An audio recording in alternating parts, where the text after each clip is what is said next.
Good morning, good afternoon, good evening, जय श्री कृष्णा, राधे राधे, जय श्री बालाजी की। मैं आप लोगों का टीसीए में तहे दिल से हार्दिक स्वागत और अभिनंदन करता हूं। कैसे हैं आप सब लोग और आप लोगों की स्टडी कैसे चल रही है? एग्जाम की जो डेट है वो आ चुकी है और आप लोगों के पास अब लगभग 55 डेज के आसपास जो डेज है वो रिमेनिंग है, उससे आप कम ही मान सकते हैं थोड़ा सा। तो अपनी स्टडी को एकदम बढ़िया तरीके से रफ्तार दे लीजिए, बढ़िया तरीके से लगे रहिए। जो भी कंटेंट में प्रॉब्लम आए, कुछ समझ नहीं आए, हाथों हाथ आकर के टीसीए में अपने डाउट्स को सोल्व कीजिए और उसके बाद वापस जाकर के अपनी स्टडी में कंटिन्यू लगे रहिए। मैं आप लोगों से आशा और उम्मीद करता हूं कि आप लोग बहुत अच्छी तरीके से आने वाले जो रिजल्ट होंगे उनमें बहुत ही बेहतरीन आप अपने जो मार्कशीट है उनमें अपने नंबर्स को देखेंगे और बहुत खुश होंगे। आशा करता हूं कि मैथ्स में भी आप 100 आउट ऑफ 100 लेकर आए और बाकी सब्जेक्ट्स में भी एकदम धुआं धुआं करते हैं चारों तरफ। चलिए कोई ना, स्टार्ट करते हैं अब अपना जो आज का कंटेंट है उसको और बिना टाइम वेस्ट के इसके सॉल्यूशंस करते हैं। देखिए अपना जो क्लास 10th है उसके जो एक्सरसाइज अपने पास 4.1 है वो चल रही थी। चैप्टर नंबर 4 की जो एक्सरसाइज 4.1 है वो अपने पास चल रही थी। इस वाली एक्सरसाइज का जो अपने पास चैप्टर है वो क्वाड्रेटिक इक्वेशन से रिलेवेंट है और यहाँ पे भी जो क्वेश्चन गिवन है उसको अपन को थोड़ा सा कोई क्वाड्रेटिक इक्वेशन की फॉर्मेशन में राइट करना है। तो देखते हैं इसके सॉल्यूशंस, ज्यादा हार्ड नहीं है। चलिए स्टार्ट करते हैं। देखिए क्वेश्चन ये कह रहा है रिप्रेजेंट द फॉलोइंग सिचुएशंस, यानी अपने पास कुछ सिचुएशंस राइट की गई है जिनको रिप्रेजेंट करना है in the form of quadratic equation. उनको किस फॉर्म में राइट करना है? उनको क्वाड्रेटिक इक्वेशन की फॉर्म में राइट करना है। चलिए देखते हैं। फर्स्ट नंबर की रीडिंग स्टार्ट करते हैं। यह कह रहा है the area of rectangular plot. आप लोगों को रेक्टेंगल है उसकी जो शेप है वो अच्छे से याद आ जानी चाहिए।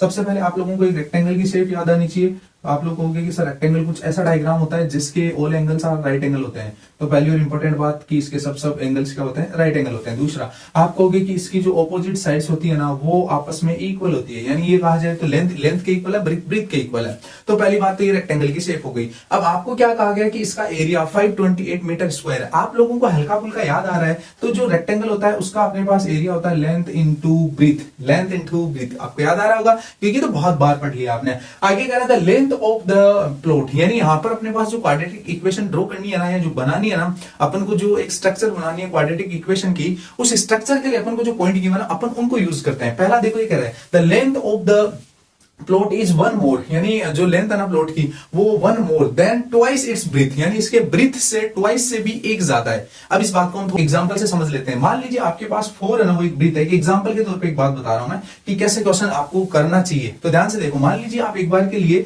मान लीजिए कि अपने पास जो ब्रीथ है वो 4 है, तो आप कहोगे क्वेश्चन के अकॉर्डिंग जो अपने पास लेंथ है ना वो 4 का डबल, तो 4 का डबल कितना होता है? 8, उससे भी 1 मोर यानी एक ज्यादा है। तो 4 टू जा 8 प्लस 1 कितना होता है? 9। तो कुल मिला के ये कहना चाह रहा है कि इन दोनों के बीच में कुछ ऐसा रिलेशन है कि जो अपने पास ब्रीथ है ना, आप वो मान लो x है। अब एक बार के लिए मान लेते हैं, जैसे यहां 4 माना, आप मान लो कि ब्रीथ अपने पास x है, तो x के डबल, तो x का डबल क्या हो गया? 2x, उससे भी 1 मोर यानी एक ज्यादा है, तो 2x प्लस 1। तो ये अपने पास कौन है? ब्रीथ, और ये अपने पास कौन है? लेंथ। और उसके बाद एरिया आपको गिवन है, वहां से आपके पास एक बन जाएगा क्वाड्रेटिक इक्वेशन की सिचुएशन वाला एक फॉर्मेशन। स्टार्ट करते हैं क्वेश्चन का सॉल्यूशन। देखिए ध्यान से, अपन कर लेते हैं लेट। अपन लेट क्या कर रहे हैं कि जो ब्रीथ है ना, जो अपने पास ब्रीथ है,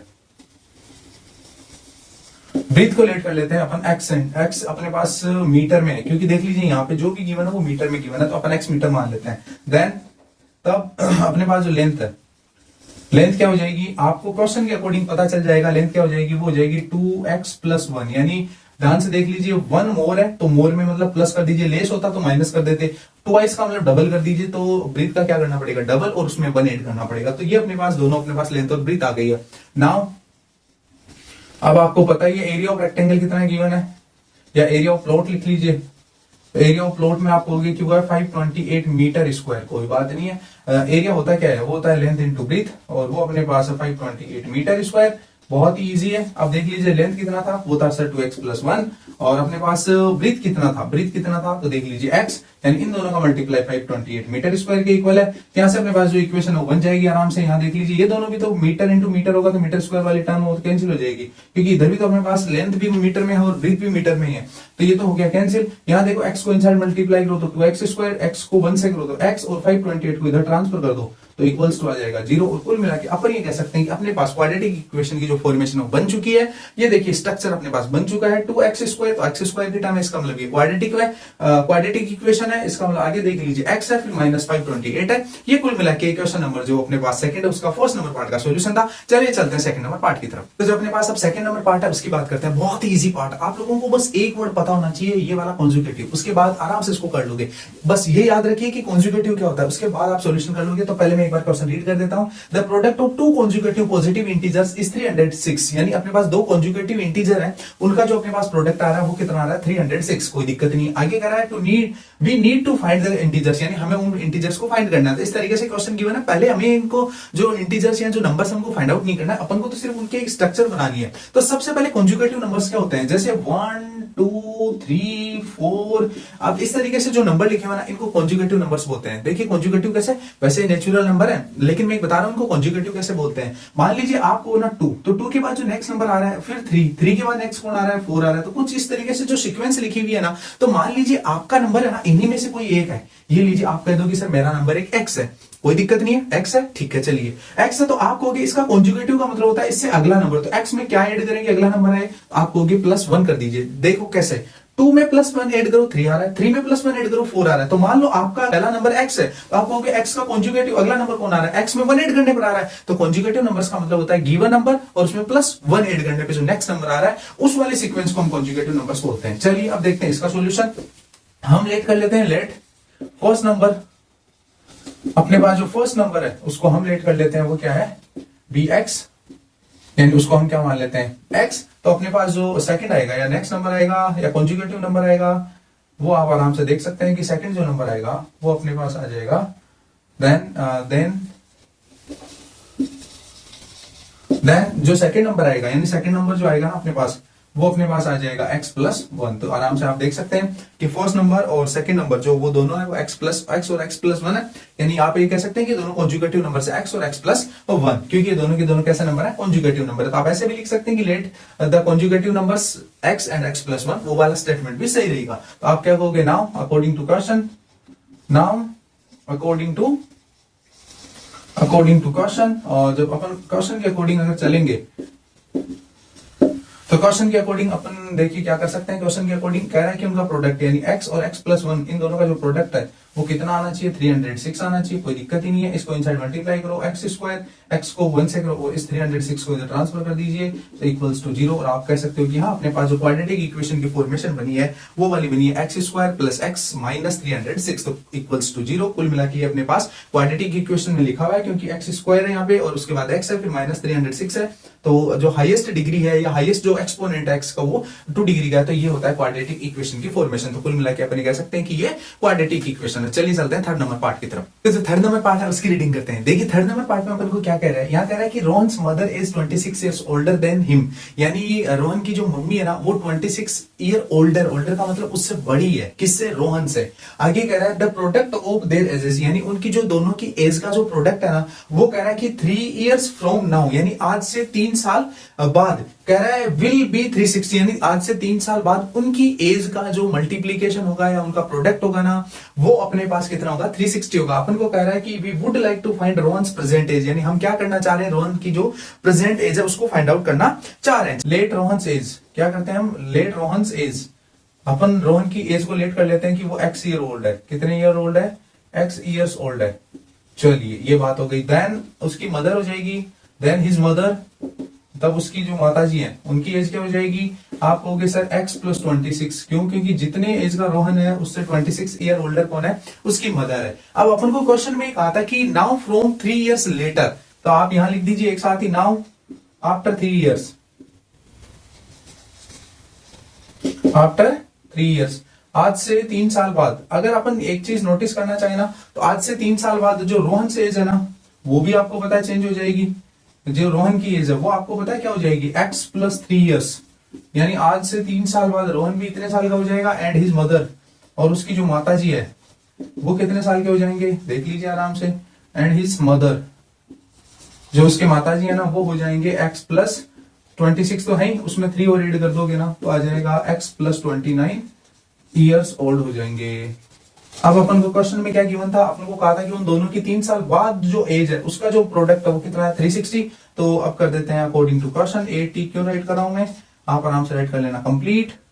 AT क्यों राइट कर रहा हूं मैं, आप कंप्लीट राइट कर लेना। कह रहा है आज से 3 साल बाद रोहन और उसकी जो मदर है उन दोनों की एज का जो प्रोडक्ट आ रहा है वो कितना आ रहा है, 360 आ रहा है, तो कोई दिक्कत नहीं, ये स्टेप आ गई। अब इनको आराम से मल्टीप्लाई कर देते हैं, एक्स को एक्स से मल्टीप्लाई करो, एक्स स्क्वायर हो रहा है, एक्स को इससे मल्टीप्लाई करो 29x, एक्स को 3 से मल्टीप्लाई करो, 3 को x से करो तो 3x, और यहाँ पे 29 को 3 से मल्टीप्लाई करने पर 9 3 से होता है 87 इक्वल्स टू आ रहा है 360। अब अपन को यहाँ से कुछ नहीं करना है, सिर्फ x square as it is right करना है, फिर इन दोनों को ऐड कर दीजिए तो 29 और 3 कितना होता है 32, और उसके बाद आप लोगों को 87 यहाँ पे एज इट इज है ही, और माइनस का कर दीजिए 360 इक्वल्स टू आ जाएगा 0, और यहाँ से जो फाइनली आंसर आएगा वो आएगा एक्स स्क्वायर प्लस 32x, और इन दोनों का अगर सब्ट्रैक्शन देखना चाहें तो आ जाएगा अपने पास नेगेटिव में नंबर आएगा पहली बात तो, और दूसरी बात इसका जो यहाँ से रिजल्ट आएगा वो आ जाएगा, जो इन दोनों का सब्ट्रैक्शन देखें तो आ रहा है 273, और ये आ गया अपने पास result x square plus 32x minus 273 equals to 0। तो ये अपने पास क्वाड्रेटिक इक्वेशन की फॉर्मेशन बन गई है, और ये इसका आंसर है। बहुत अच्छी बात है। चलिए चलते हैं फोर्थ नंबर पार्ट की तरफ। तो जो लास्ट पार्ट है उसकी बात कर लेते हैं। देखिए ये थोड़ा सा अच्छा क्वेश्चन है और थोड़ा सा डिफरेंट क्वेश्चन है, आप लोगों को बढ़िया तरीके से देखना है, क्योंकि इस क्वेश्चन की जो लैंग्वेज है वो थोड़ी सी डिफरेंट गिवन है। सबसे पहले तो आप लोगों को ये पता होना चाहिए कि जो टाइम, डिस्टेंस और अपने पास स्पीड होता है उसमें एक रिलेशन होता है कि टाइम इज इक्वल्स टू होता है डिस्टेंस अपॉन स्पीड। तो सबसे पहले तो आपको ये पता होना चाहिए। अगर ये पता है तो अब आराम से इस क्वेश्चन को थोड़ा सा आप इजीली कर सकते हैं। Time is equals to distance upon speed. पहले अब अपन क्वेश्चन की रीडिंग करते हैं ध्यान से। देखिए कह रहा है ट्रेन ट्रेवल्स ए डिस्टेंस, यानी एक ट्रेन है वो कोई डिस्टेंस ट्रेवल कर रही है, यानी अपने पास डिस्टेंस ट्रेवल कर रही है। आगे कह रहा है ओ 480 किलोमीटर, यानी अपन को डिस्टेंस गिवन है 480 किलोमीटर, यानी ये वाली वैल्यू गिवन है। चलिए आगे बढ़ते हैं। एट ए यूनिफॉर्म स्पीड, यानी अपने पास कोई एक फिक्स स्पीड है, उससे अपने पास क्या कर रही है, वो इस डिस्टेंस को कवर कर रही है। आगे कह रहा है if the speed had been 8 kilometre less, यानी ये कह रहा है कि अगर जो ट्रेन की स्पीड है वो 8 किलोमीटर लेस हो जाए, तब ये कह रहा है then it would have taken, तब ये जो ट्रेन है ना it would have taken 3 hours more to cover the same distance, तब जो ट्रेन है ना वो उसी सेम जो डिस्टेंस है उसको कवर करने में 3 घंटे ज्यादा लेती है। आगे कह रहा है कि we need to find the speed of the train, यानी हमें जो ट्रेन है ना उसकी स्पीड को क्या करना है, फाइंड आउट करना है। चलिए स्टार्ट करते हैं इस क्वेश्चन का सॉल्यूशन। जो अपने पास कह रहा है more if the distance, then कह रहा है we need to find the speed of the train, यानी हमें ट्रेन का क्या करना है, जो स्पीड है उसको फाइंड आउट करना है। तो क्वेश्चन की रीडिंग आपने कर ली है अच्छे से। अब मैं आपको इसका जो सॉल्यूशन बता रहा हूं बस यही फॉर्मूला यूज करना है। टाइम इज इक्वल्स टू अपने पास आएगा डिस्टेंस अपॉन स्पीड, ये वाला फॉर्मूला किस तरीके से यूज होगा। चलिए स्टार्ट करते हैं। सबसे पहले हम मान लेते हैं कि let the speed of the train, जो अपने पास ट्रेन है उसका स्पीड हम लेट कर लेते हैं, वो कितना है x किलोमीटर पर आवर। चलिए x किलोमीटर पर आवर, बहुत अच्छी बात है, हमने स्पीड है उसको लेट कर लिया। अब देखिए अकॉर्डिंग टू क्वेश्चन अपन क्या कह सकते हैं कि देन जो अपने पास टाइम लगेगा, अब आप कहोगे सर टाइम क्या लगेगा, तो टाइम आपको पता ही है, अपन को टाइम में होता है डिस्टेंस, तो 480 किलोमीटर जाना है, स्पीड उसकी x है, तो अपने पास टाइम लग जाएगा 480 अपॉन x, ये आ जाएगा अपने पास आवर्स में। क्योंकि यहाँ पे देखिए मैं बता देता हूँ किस तरीके से आएगा, ये किलोमीटर में यूनिट आएगी, या x भी किलोमीटर पर आवर में अपन ने लेट किया, तो r है ना वो डिनोमिनेटर की डिनोमिनेटर है, इसलिए अप साइड चला जाएगा, किलोमीटर से किलोमीटर कैंसिल, और अपने पास यहाँ आएगा 480 अपॉन x, और ये अपने पास जो यूनिट आएगी वो आर में आ रही है, आर्स में आ रही है, आर्स में आने का मतलब अपने पास क्या है, ये टाइम है, तो कोई बात नहीं है। तो हो गई फर्स्ट वाले की बात। अब बात करते हैं अपन सेकंड की। अगेन अपन को ये कहा था कि अगर उसकी स्पीड है ना वो 8 किलोमीटर लेस हो जाए, तो अपन क्या देते हैं, नाउ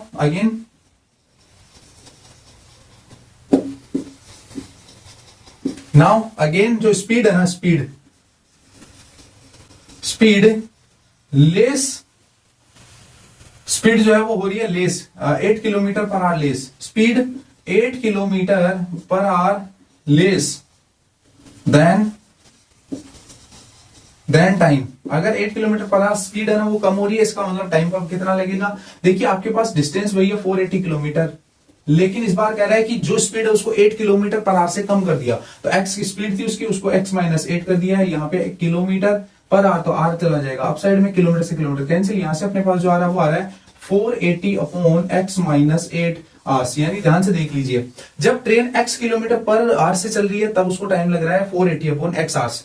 जब वो जो ट्रेन है वो 8 किलोमीटर पर आवर की स्पीड को कम कर लेती है, यानी मान लीजिए पहले वो चल रही है, एक बार एग्जांपल के तौर पे बता देता हूं, मान लीजिए वो पहले चल रही है 40 किलोमीटर पर आवर से, तब उसको यहाँ पे 480 अपॉन यहाँ लिखना था 40, किलोमीटर पर आवर की तरह से। फिर आपको कह रहा है उसकी स्पीड है ना वो 8 किलोमीटर पर आवर कम होगी। कम होने का मतलब क्या है, जितनी डिस्टेंस है वो तो उतनी है, लेकिन स्पीड कम कर दी तो यहाँ आप कहोगे 40 माइनस 8 यानी 32 किलोमीटर पर आवर की तरह से कर रही है। वही यहाँ दोनों लिखा हुआ है। कह रहा है कि जैसे उसकी स्पीड 8 किलोमीटर पर आवर से कम होती है ना, तो जो पहले उसने टाइम लिया था, देखिए हमारे यहाँ पे भी कोई ना कोई टाइम लगेगा और यहाँ पे भी उसको उसी सेम डिस्टेंस को कवर करने के लिए कोई ना कोई टाइम लगेगा। तो कह रहा है उन दोनों के जो टाइम है ना उसका जो डिफरेंस है, ध्यान से देख लीजिए।